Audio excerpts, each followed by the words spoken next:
And we addict to each other.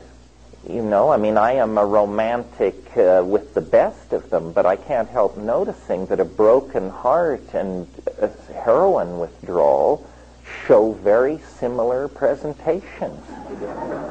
Really.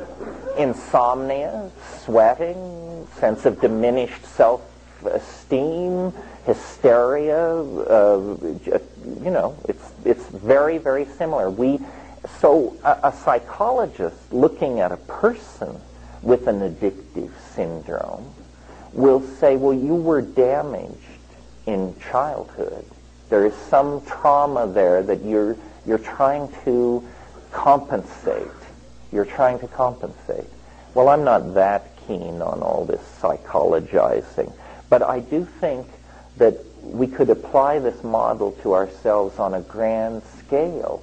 We were essentially torn from the Gaian womb, thrust into the birth canal of history, and expelled sometime around the fall of the Roman Empire into the cold, hard world of modern science, existentialism, and all the rest of it.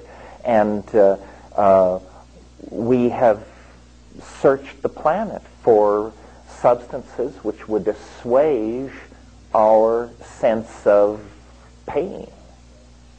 And there are things out there, you know, alcohol, the whole morphine family, so forth and so on. But these things always have consequences. There's a price to be paid. The very knowledge of psilocybin was lost to the entire planet, except for some tribes in the Mexican mountains, for several millennia, until Valentina and Gordon Wasson went in the early 1950s and found these mushrooms and brought them out, and then Albert Hoffman, who had earlier discovered LSD, synthesized the compound and made it available. That was 55. Well, by 66, all human research with these things had been forbidden. It's not that science mowed this field and moved on. It's that science has never really been here. We haven't looked at the implications of diet on early human evolution. We don't have a theory for the evolution of consciousness of any consequence, and yet, you know, the factors I've laid out for you, increased visual acuity, an impact on sexual and social behaviors, a triggering of glossolalia-like phenomena in the presence of a boundary-dissolving psychedelic experience. These are catalysts sufficiently dramatic that, inculcated into a cultural style, I think they explain a great deal about where we came from and who we are. Now, the irony of all of this is that we live in a society that has made practically any discussion of this illegal. Certainly, if I were to end this lecture by handing out doses of psilocybin, I would be gently taken by the elbow and led away forever.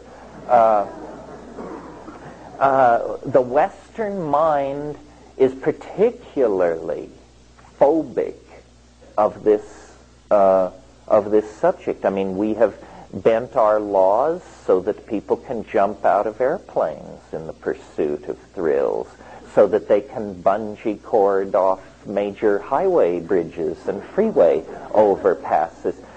So concerned are we to fulfill society's need for thrills. But this is something else. It provokes all kinds of alarmed reactions, and perhaps you believe unfairly. I think that when you examine the situation, it's possible to understand very clearly why this is such a social issue. Because what these things do, if you look, and now I'm slightly broadening my wrap to include other psychedelics besides psilocybin. What these things do, if you had to generalize 100,000 psychedelic experiences. The ones where people thought they were God, the ones where people had to be taken to the ER room and have their stomach pumped, all of them. If you generalize, what these substances do is they dissolve boundaries. They dissolve boundaries. If you love it, you'll love it. If you hate it, you'll hate it. But that's what they do. They dissolve boundaries. Now, the reason this provokes a lot of social anxiety is because all societies are about the maintenance of boundaries. It doesn't matter whether you're, a stockbroker in New York, a Zen monk in Kyoto, a Hasid in Jerusalem. Your society is held together by boundaries and definitions. And anything which dissolves those boundaries and introduces relativity into cultural modeling is felt to be threatening, because we like to believe that our reality is somehow sanctioned, that this is how it should be.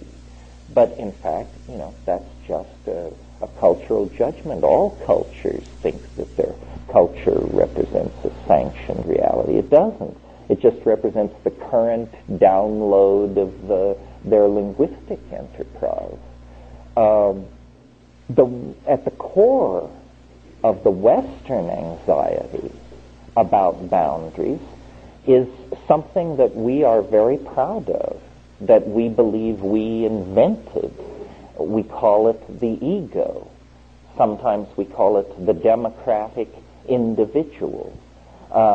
We say no Eastern society could have produced this. We took this from the Greeks. We perfected it through the Romans. We brought it up through the medieval period.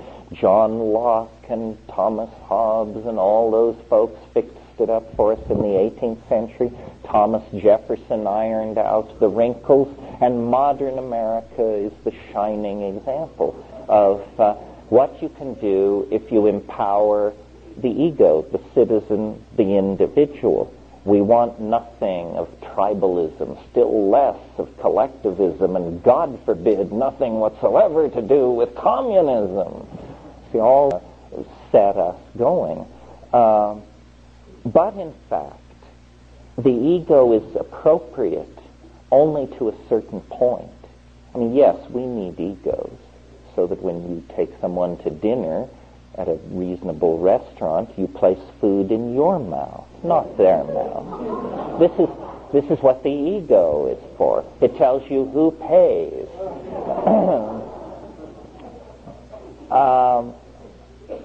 But in fact, what the ego is the return to consciousness of this psychic structure related to the patterns of dominance. And the way I think of the ego is it's like a cyst or a calcareous growth or a tumor that gets going in the personality. And if not treated, it becomes chronic. And then there is no cure. There can only be, a certain amount of maintenance and medication of it. But it's incurable, except unless we resort to not only non-prescription drugs, but drugs currently illegal. In other words, the psychedelics, through this boundary-dissolving function, dissolve that boundary as well. And so they promote a larger sense of the world than the values of capitalism, competitiveness, object fetishism, property acquisition, and the bottom line, empower.